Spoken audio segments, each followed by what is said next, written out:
Welcome to the No BS Spiritual Book Club's live streaming interview series, where leading new thought teachers, speakers, and authors share the intimate stories behind the 10 best spiritual books that inspired them the most on their spiritual journey. From well-known classics to hidden gems you might never have heard of, the No BS Spiritual Book Club saves you time and money by sharing reliable recommendations from those who've walked the path before you.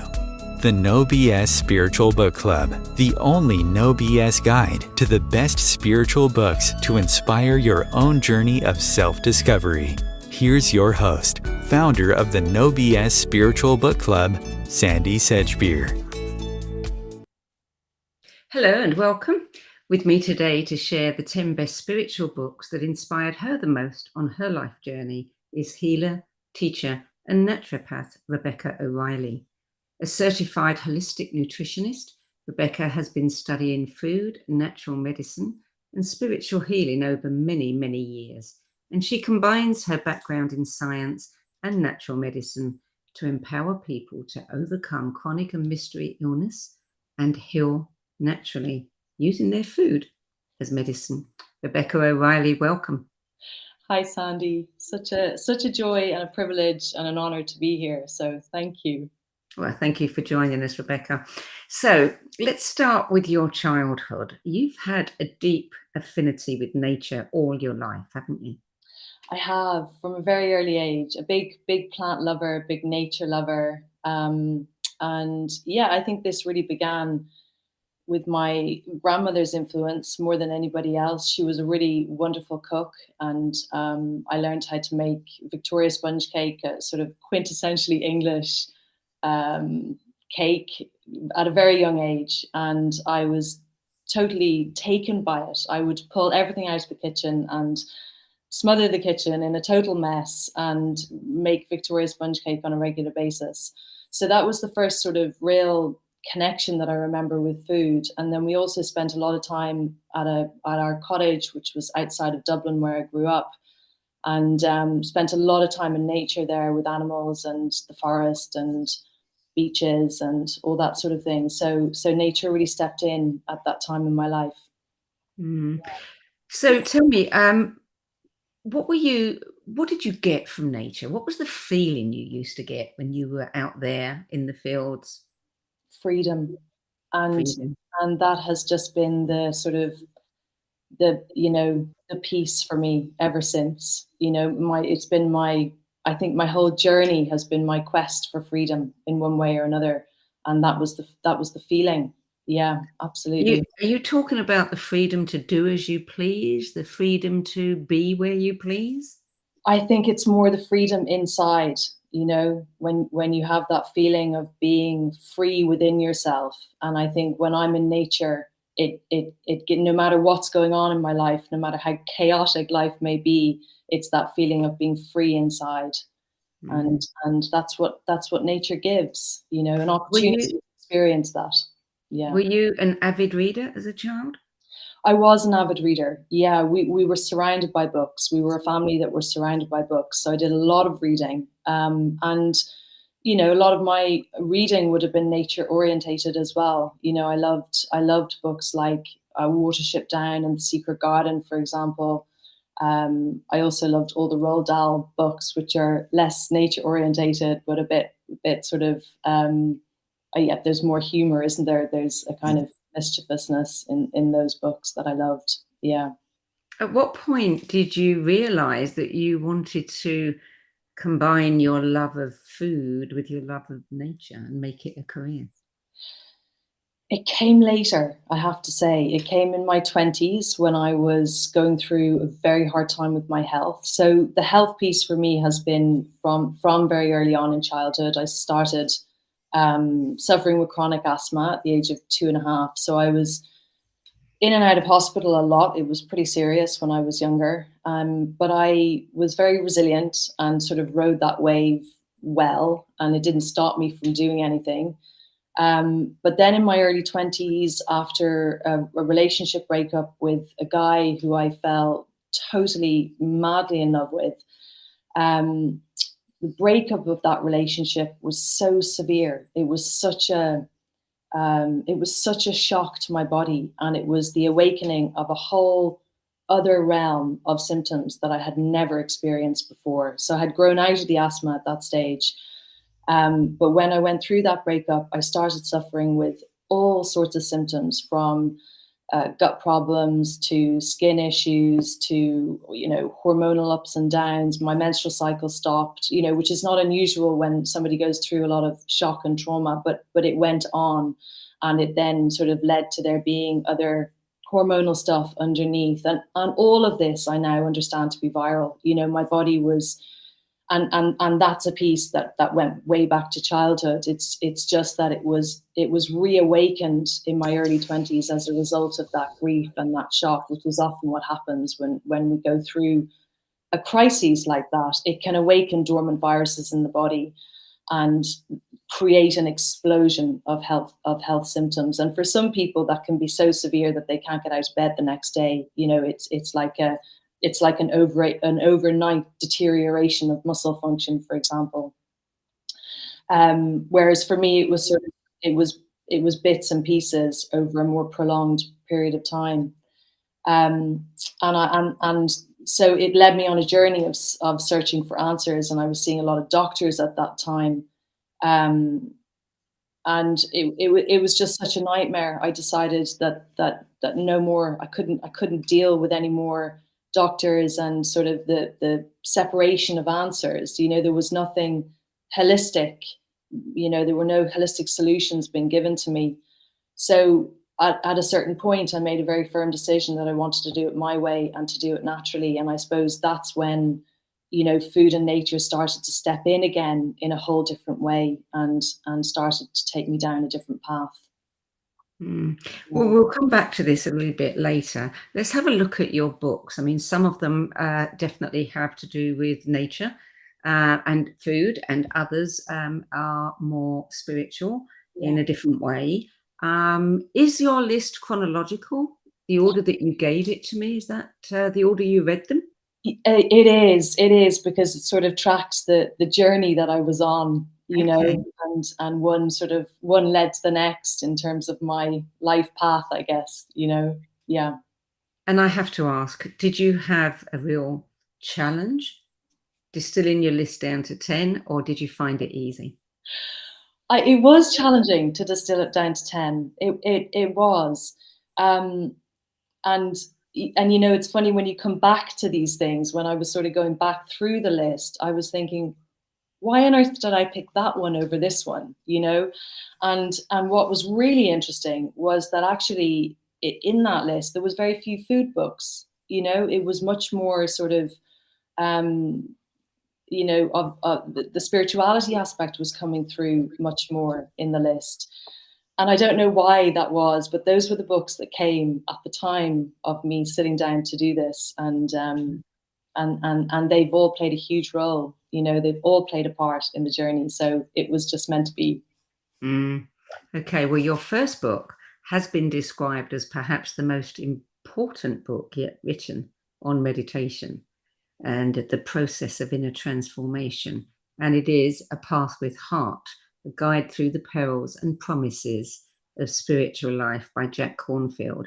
That was published in 1993. When did you read it?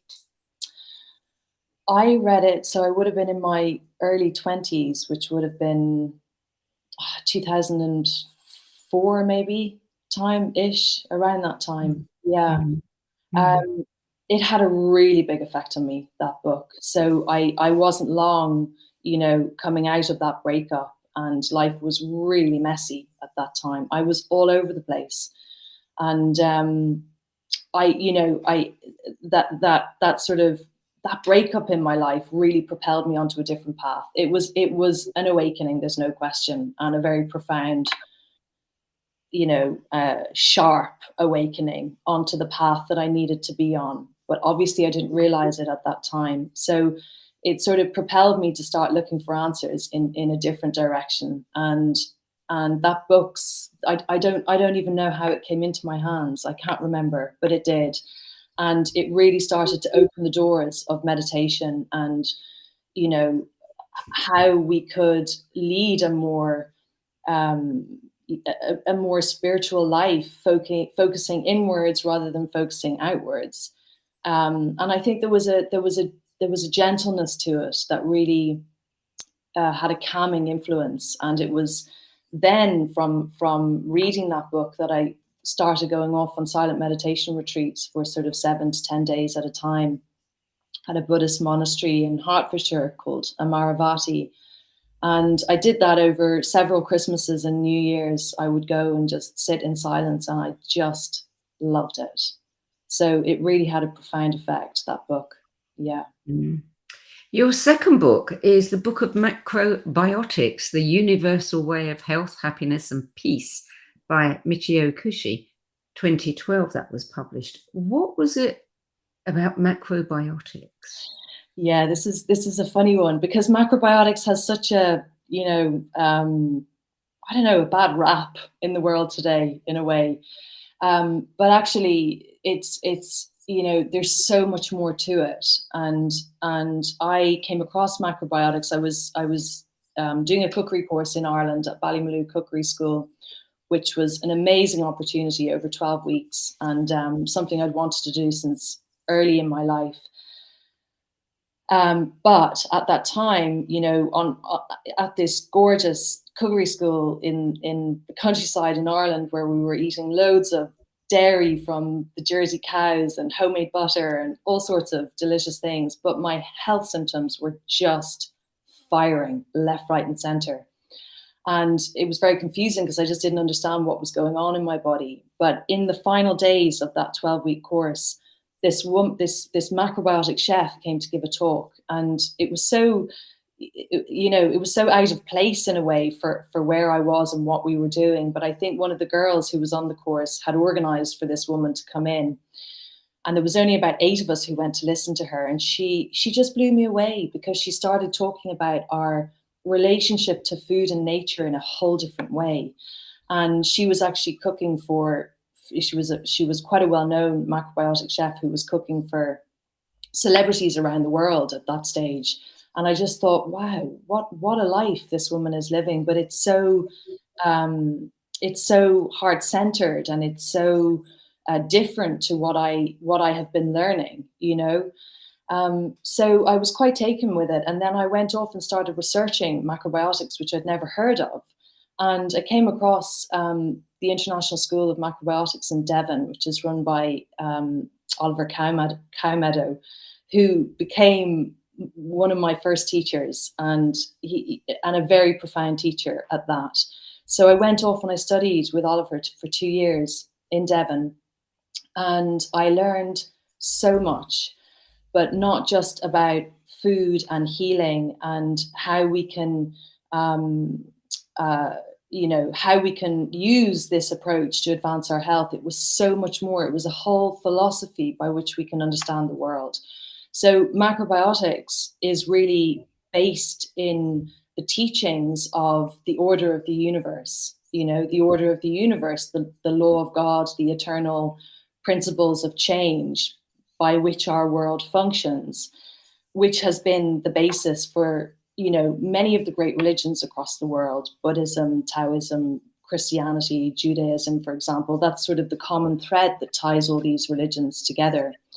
And in the ancient Hellenistic world, the macrobiotics was the term that was used to teach people about the order of the universe. And it was first coined by Hippocrates back in the 5th century BC. And Hippocrates was himself teaching a natural approach to eating and living. So it was all about how we're living in harmony with our environment. And we need to do that through an understanding of the order of the universe. So macrobios is a Greek word that means great life or long life. So so that's where it came from, which is so fascinating. And then in the East, the order of the universe is understood through the principles of yin and yang, which are the two complementary and opposing forces. And that really influences macrobiotics and the philosophy of macrobiotics. But Macrobiotics was then taken on, the teachings were taken on by a Japanese man called George Osawa and then Michio Kushi, who wrote this book. So it sort of took on a more Japanese influence, if you like, and that's how it's become more known today. But it has somehow shrunk into being known for its strictness of regime with brown rice and vegetables. But actually, it's an entire philosophy. So I think it's important to understand that and put some context to it, because for me, it was really it blew me open. It was a step beyond the path with heart book. It was like suddenly I was understanding the religions of the world and our place in that and how that relates to food and nature and our environment. So it was a big influence in my life, and it's a very beautiful book. Did you immediately change your diet? I did. I can never say I was entirely macrobiotic per se, but I absolutely did change my diet. And the macrobiotic principles are very much based around a diet that is full of fruits and vegetables and whole grains, but that is very low in fat. And that has been one of the guiding principles since way back, since Hippocrates and beyond. And that's still the principle of eating, fresh fruits and vegetables with very low fat, not so much the grain part now in the modern world. But that would still influence that's just how I eat today. And that's how I would teach other people to eat, because it is the path to longevity that has been understood since that time of Hippocrates. Wow. So it doesn't go well with the keto diet then? It is so far from the keto diet. It's unbelievable. Yeah. And, there's in the health world today, there's very much two approaches that are sort of present, if you like. One is the high fat, high protein, low carbohydrate approach, and the other is the low carbohydrate, high carbohydrate, low fat approach. But if we look at studies that date way back, to the 1920s, for example, the path to longevity, the path that looks after our organs in the longer term, is a high carbohydrate, low fat approach that the healers have been teaching since time began. So, and for me, that's experiential. I've experienced that through my body, and I think I've probably tried every single approach there is to gain my health back over the years. And that's the approach that I have found really works for me. Yeah. Book number 3 is quite different. It is Anatomy of the Spirit. We've looked at the body, now we're going to the spirit. The 7 Stages of Power and Healing by Caroline Myss. Very, very popular book indeed. A very popular book, yes, absolutely. And it is quite different, and yet it sort of brings us, back to the body again, but also to the spirit. And this book was really a sort of introduction, for me into energy medicine, and how we can sort of look to energy medicine as a guide to healing. And again, what's beautiful about this book is that it incorporates the teachings of different religions, in particular Hinduism, Christianity, and Judaism, because each of those religions have teachings. That in Hindu it's the chakra system, in Christianity the 7 sacraments, and in Judaism there's the tree of life in the Kabbalah tradition. And so what Caroline discovered was the crossover between these religions and how they relate to the body. So we can use the teachings as a blueprint for our own healing. And I just find that so fascinating because again, we're back to the order of the universe. It's coming back for me to the same principle, which is fascinating. And this book is very much about our relationship to power and how our relationship to power informs our health. ultimately. And I can see for me how true that is. You know, if things happen to us in our lives, then it affects certain power centers or energy centers of the body. And in a way, it's our job to discover which power centers have become disrupted and why. And then we can learn how to overcome the disruption and to take back our power in that part of the body. So this is where the chakra system is so beautiful. It's such a powerful way of working and learning how to be an intuitive. And to become more intuitive is to really grow your self-esteem and your power.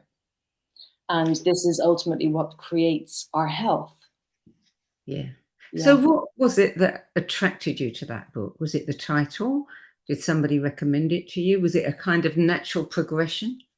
It was a natural progression, and I honestly can't remember if somebody recommended it to me, but when I look at the title alone, I know that it's a title that would jump out at me, you know, Yeah. an Yeah. anatomy of the spirit. I mean, that just lights me up. Yeah. Mm. Okay, so book number 4 is Beyond the Veil by Guy Bergs. Yes. So Guy Bergs has been my meditation teacher for a very long time, since my late 20s. And it's such a beautiful book because it's his story, but it's also a bit of a manual. You know, it's his journey to awakening and how he met his teachers and the adventure that took him on.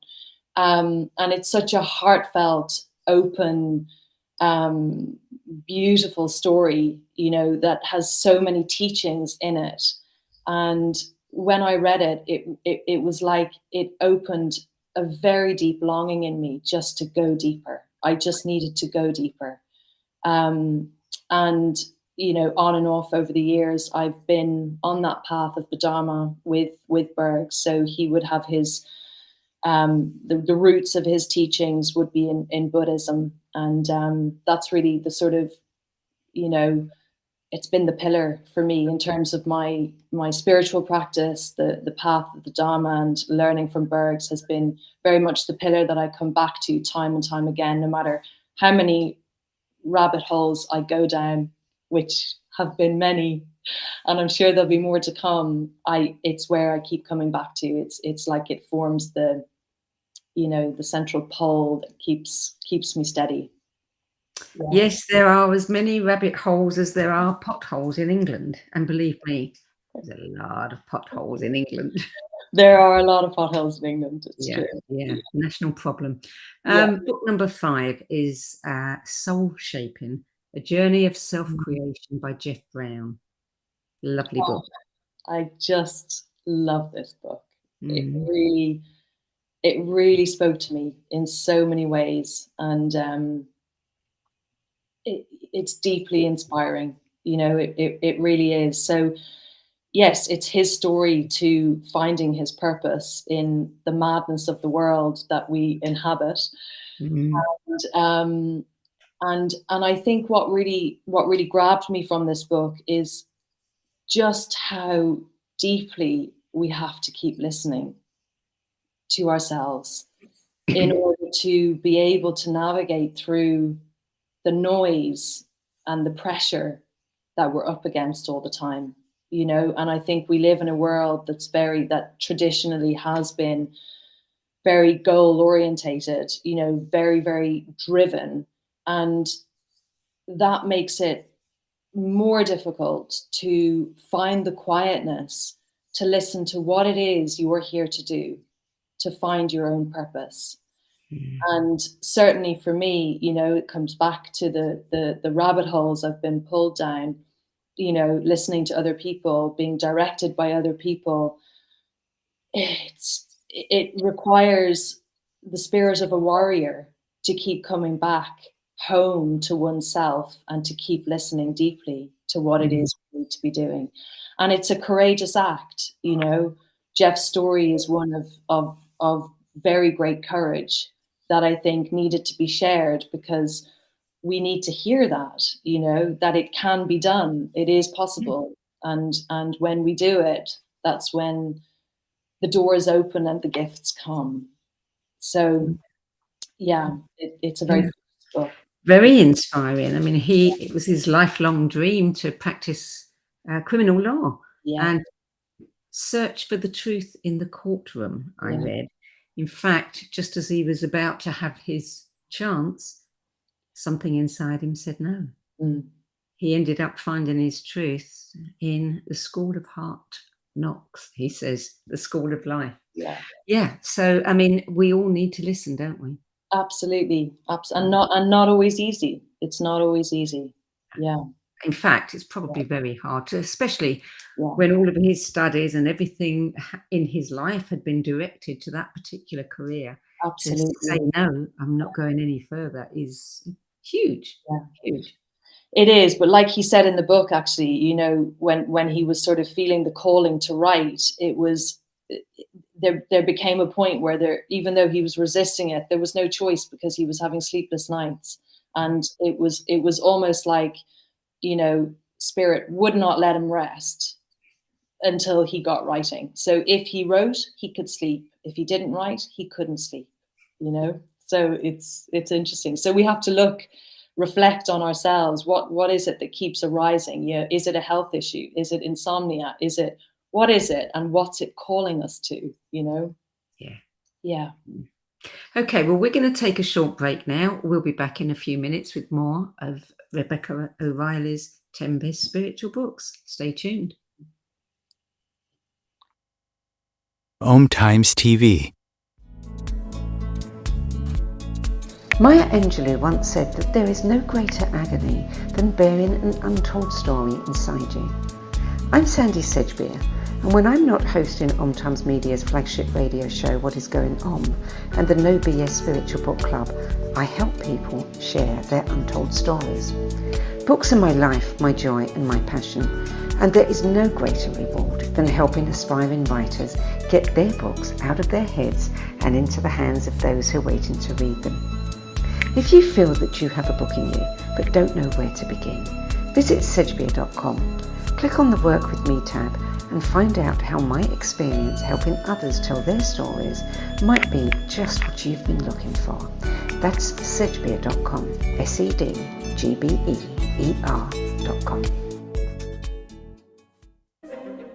Imagine becoming a super influencer. Reinvent yourself, invest in your brand, and then manifest your success with a robust spheric approach. Om Times Media and Broadcasting offers a unique and multifaceted way to become the spiritual and conscious influencer you deserve to be by putting your message across our powerful platform with its proven record of integrity and excellence. Through our produced shows, Om Times offers the opportunity to become a social media TV personality, a radio show host, an Om Times magazine columnist, and a syndicated podcaster, all in one shot. By live streaming your show on Om Times TV and broadcasting it across the extensive Om Times radio and TV networks, you become more than a host. You become an ambassador and a force for positive change. Om Times. Open yourself to the possibilities. There are 16 million children struggling with hunger in America. That's 1 in 5 daughters, sons, neighbors, and classmates who don't know where their next meal is coming from. Yet billions of pounds of good food go to waste every year. It's time we do something about it. Feeding America is a nationwide network of food banks that helps provide meals to millions of kids and families in need. Visit feedingamerica.org to help them feed even more. Together, we can solve hunger. Together, we're feeding America.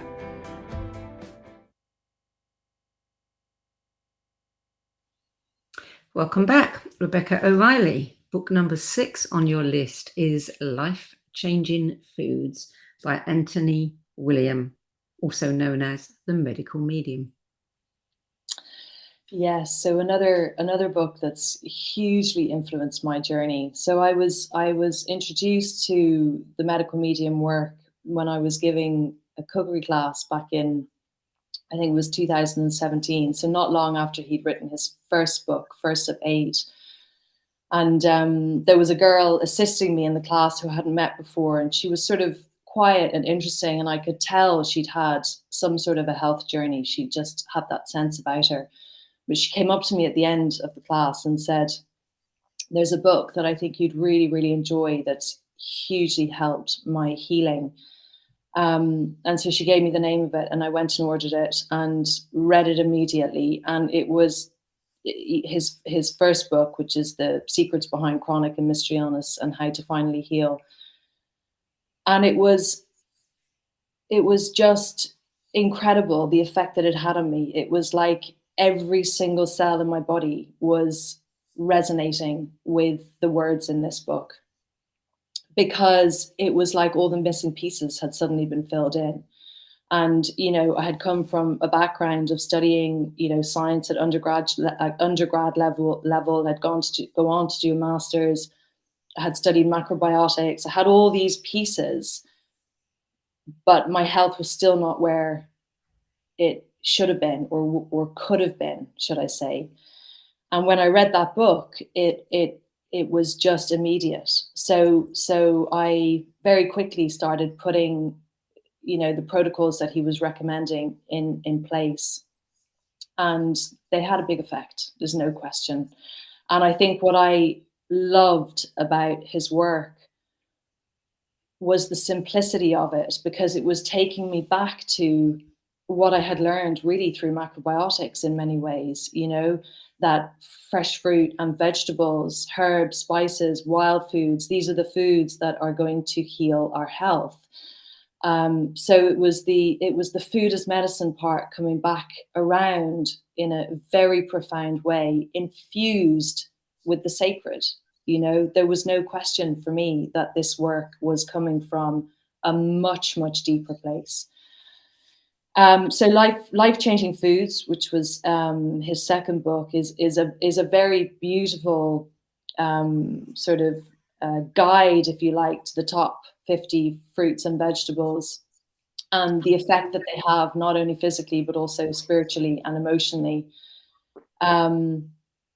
So it's been a bit of a kitchen Bible for me from the start, and a very, very powerful influence on my healing journey, and also the work that I've done with clients,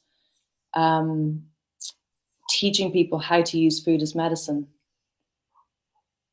in a very simple way. Yeah. Yeah. Many lives, many masters, the true story of a prominent psychiatrist, his young patient, and the past life therapy that changed both their lives. Dr. Brian Weiss, and that is book number 7. And it's also another very popular book. It is. Yeah, and I really did love this book.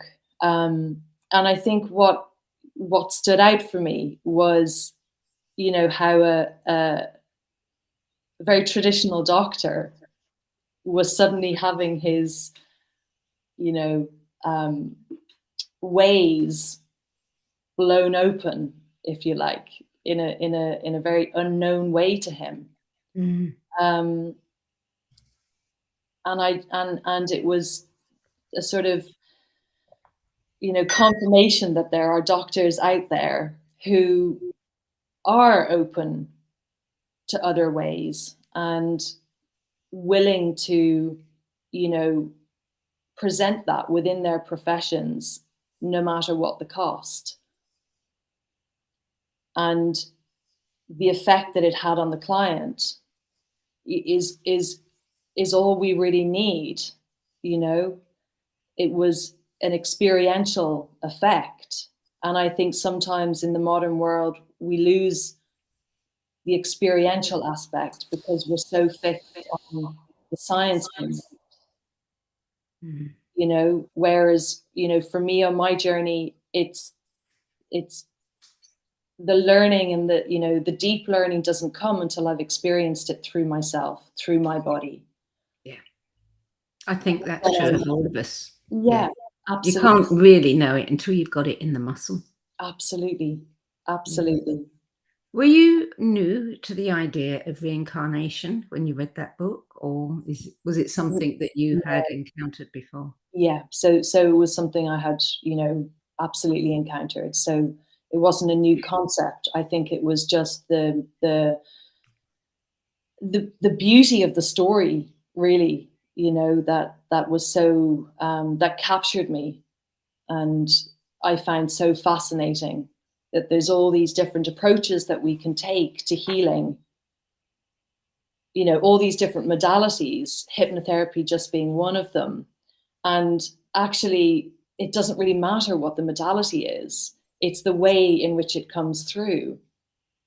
It's the because it's coming from another place. It's like we have to be open to be the channel ultimately with whatever we're doing.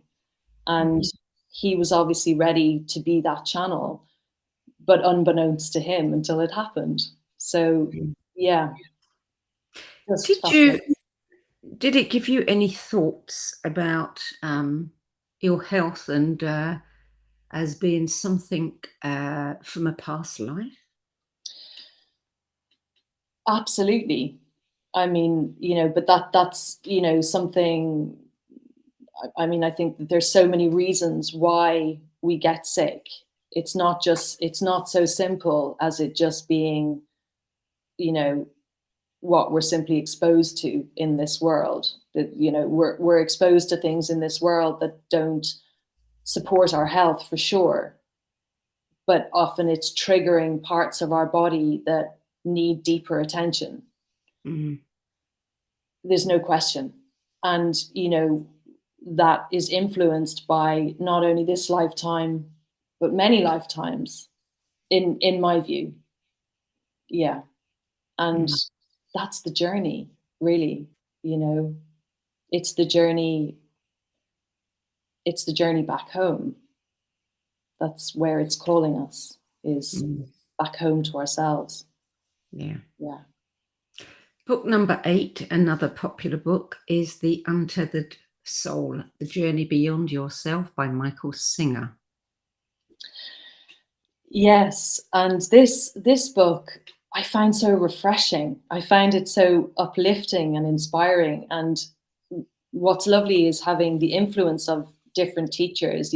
How Michael is bringing the teachings is different to how I've learned the teachings from Bergs, for example. And sometimes it's really important to have these different influences and different teachers, because they bring a different perspective. And I read The Untethered Soul twice, actually, only a few months apart, and both times it gave me something completely different. But I think it was the refreshness of it that I enjoyed so much. And again, this thread of freedom, it is run through that book. There's a big focus on how we create our freedom. And I think for me, that's the ongoing piece. How do we create our freedom more and more? That's what I'm here to do, is to create my freedom. Yeah. And to support other people to do the same. Yeah. Book number 9 is a new one on me. Never heard of it before. Braiding Sweetgrass, Indigenous Wisdom, Scientific Knowledge, and the Teachings of Plants by Robin Wall Kimmerer. Yeah, so we're back to the food a little bit more with this one. And this is a very, very beautiful book that I only read last summer, actually. And it's the magic in this book comes from her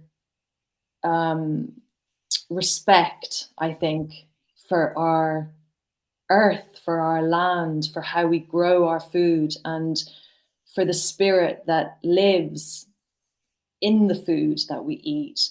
And so, how we're cultivating our food, how we're picking our food, the whole process that's involved with food has become so brutalized in a way.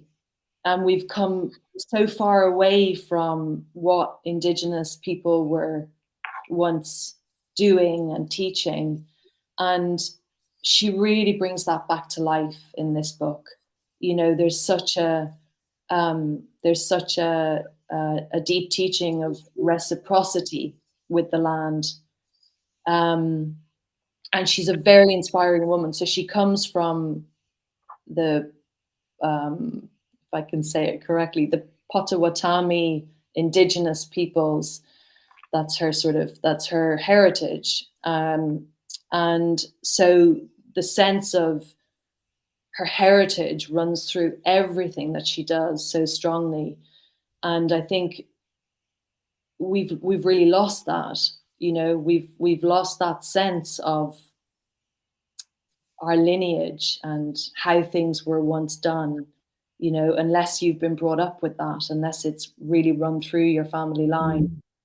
And with her, it really has. And she brings that to the world in a very beautiful way. So there's many, many teachings in that book around how we work with plants, how we eat food, how we treat ourselves in relation to food and plants. And she's a scientist, so she's weaving together, you know, her background in science with this sort of storytelling and a deep sense of spirit. Yeah. Mm. Are you familiar with the work of, you probably are, Weston Price? Yes. Yeah. Absolutely. Yeah. You know, I mean, that made a big impact on me because everything he says makes so much sense. And for those who don't know, he was a dentist and he did travel around the world and he was looking at people's mouths and jaws and also their diets. And he was probably one of the first people to say that you should eat local, you know, and, you know, how much he has seen people's jaws, mouths, teeth, and health suffer, or they have a diet that is foreign to them. Absolutely.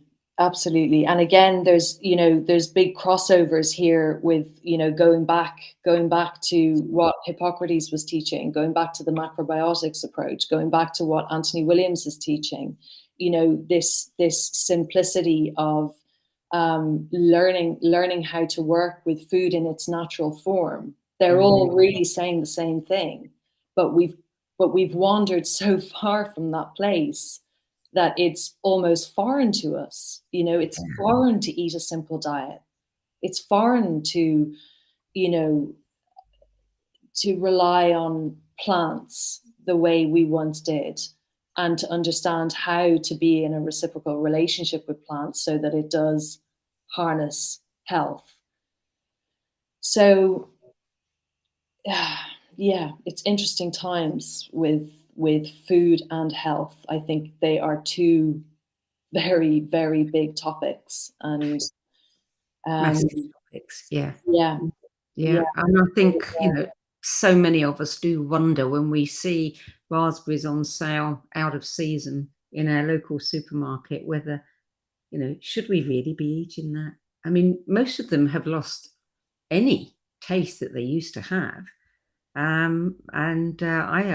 do think that we're really doing ourselves a lot of harm. Yeah, we are, which I suppose is why there's, you know, and there is more and more sort of grassroots growing, community growing happening now, and you know, people more inspired to grow their own food, because there's no question, you know, when you grow things in your back garden, whether it's just some herbs in a pot, you're getting all the microorganisms that are on that food, and it's those microorganisms that ultimately help to create your health, you know. So when things are highly processed and in plastic and in a supermarket, they've, you know, you lose that aspect. You do. And already our, you know, soils and the earth is in such poor condition a lot of the time. So nutrient quality is not what it was once upon a time.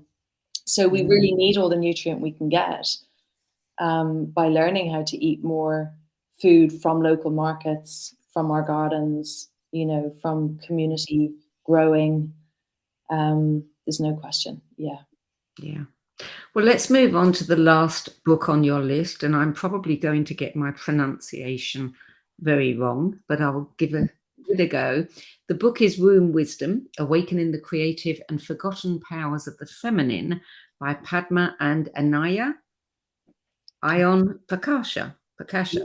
Yeah, that's as well as I would say it, Sandie. So yeah, sounds good. So you said that you were gifted this book following a plant medicine journey. Yes, I was, and what a beautiful gift it was. And really, the sort of the womb work is not new to me, especially with all the sort of health issues that I've had. Losing my menstrual cycle in my early 20s took me on quite a big journey with my whole reproductive health. And it's only in more recent times that I've really come to realize the sort of importance of the womb in that journey, and I think what's beautiful about this book is that it's really highlighting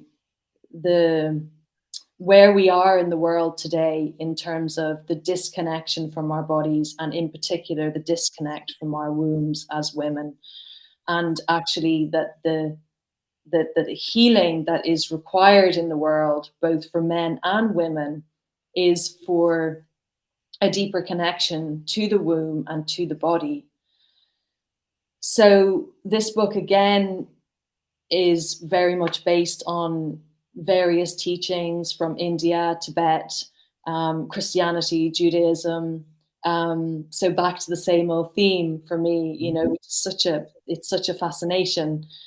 And these teachings of the womb that have been around for so long, that have been lost for so long, and I think are really gaining prominence again with the awakening of the feminine, and the harmonizing and equalizing of the masculine and the feminine in the world. And, the awakening of the womb and this connection to our bodies is not just about women, because the more connected women are to their wombs and to their bodies, the more it supports the masculine. So it's a creation of harmony rather than it being this rise of the women only. It's much more about creating harmony now. And also, what's important about this book is that it helped me to see very clearly how trauma in our lives affects us at such a profound level that can take years and years and years to unravel. Yeah. So for me, there was abuse that happened as a child that I only started having memories of much, much later. And part of the ceremony that I did was to reconnect to really gain an understanding and reconnect with what happened so that I could get a sense of it in my body. And things arise in the body on a physical level in order to show us, to guide us back to something that needs opening, that needs healing, that needs responding to. But I think often in the modern world, it can drive people the other way. It can drive people out of the body rather than into the body. And actually, the journey is to come into the body. Yeah. So yes, so it was a beautiful gift to be given this book, and very much a highlight of what we're experiencing in the world today. Yeah. Well, that's your 10 best list of books. Tell us a little bit about how you work, because you do a lot of remote work with people over the internet. How are you guiding people through courses to do with food, remotely? Yeah. Well, as you know, my passion really is teaching people how to use food as medicine to heal their health, and teaching people how to really create a connection to their bodies and to the food that they're eating. So ultimately what I'm doing is teaching them, specific protocols that they can bring in order to serve a particular function. And that's where the medical medium work has had such a big influence, because we're living in a world where we're exposed to a lot of pathogenic activity and heavy metals and herbicides and pesticides and all of that sort of thing that he has really brought to the forefront, I feel, in a more prominent way. And there's specific food combinations that we can use in order to move some of this stuff out of the body. So that's one aspect, is teaching people how to actually use specific foods and bring them together to create recipes, to work in their kitchen every day, using teas, using tinctures, using herbs and supplements, but also the cooking aspect. So it's about getting people in the kitchen and using their hands, and that's something that I'm is such an important part of healing, is the taking responsibility. A lot of people just want the quick fix, but that's not what healing is all about. Healing is really learning and taking the responsibility to do this yourself and take the time to do it at home. So I'm teaching people that part. And then through that, I'm teaching them how to reconnect with the food that they're eating, and then in turn with their bodies, because we've become so disassociated from the body, and food is a very, very tangible way to get us back in touch with ourselves, because the way in which we eat is really a direct reflection of our relationship to self. So how we are treating food and how we are eating food, preparing food, is just that practice is a very, very profound insight into what sort of relationship one has with themselves. And it's the journey back home. Learning to work with food in this way is teaching you how to come back home to yourself and to your body and to nature. It must be quite eye-opening for people to hear. I mean, heavy metals, a lot of people suffer from heavy metals, and usually, it's chelation therapy or something like that. But to actually hear that you can move those metals out of your body with certain foods must come as quite a surprise to people. It does. And also the whole heavy metals piece, many people don't understand. That's a new piece. And heavy metals have such a huge, huge role to play in our health, and especially our mental health. And again, it's experiential. When you start working with these protocols to move heavy metals out, you can only really know what's happening as a result of symptoms starting to change in your body. That's when you know.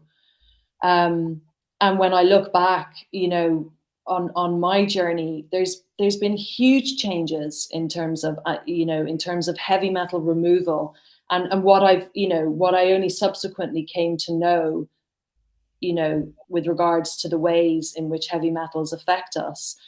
Certain symptoms that I would have been suffering from that I didn't realize were as a result of heavy metal, too many heavy metals in my body, in my brain. So it was only by using these protocols and really learning how to clear out my body on a deeper level that I started experiencing relief from this approach, Yeah. One of the biggest problems we have today is obesity in children. And, I listen to the British government and all of the, things that they say they are doing to address this issue. And yet we never hear from them. We are going to start monitoring the preservatives and the E-numbers and all of the things that go into food that is being sold to families these days.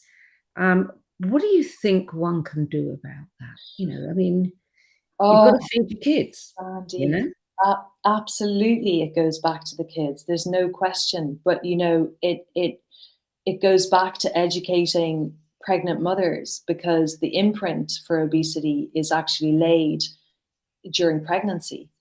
So, there's many studies now to show that those fat cells in a child are actually coming from the womb. So, it comes back to education, and it comes back to us really getting word out there as much as possible to people about how we can live and eat for health. But there's such a battle all the time, because we're up against some of the biggest industries in the world.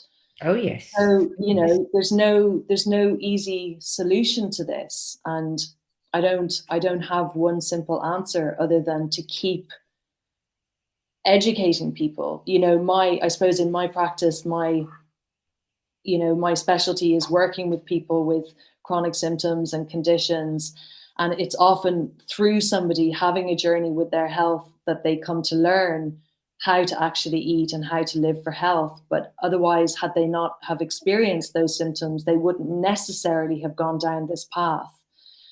And when I'm working with a mother, for example, I'm really teaching her not only how to heal her own health, but how to heal the health of her whole family. It's so important, and I really bring that into the conversation, because empowering moms, in the family unit is absolutely critical to this whole, this whole change that needs to happen.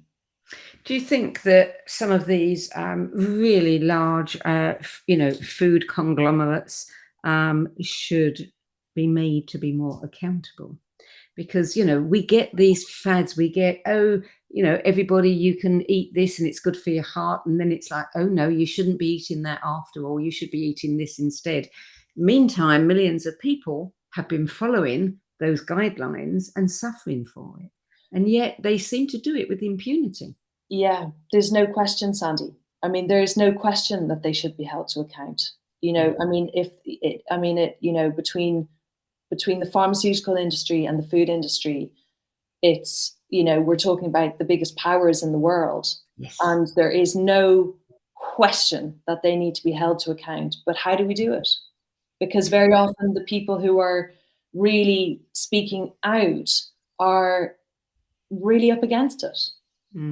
They are really up against it. It's up to the governments, really. There should be some accountability. They should find them.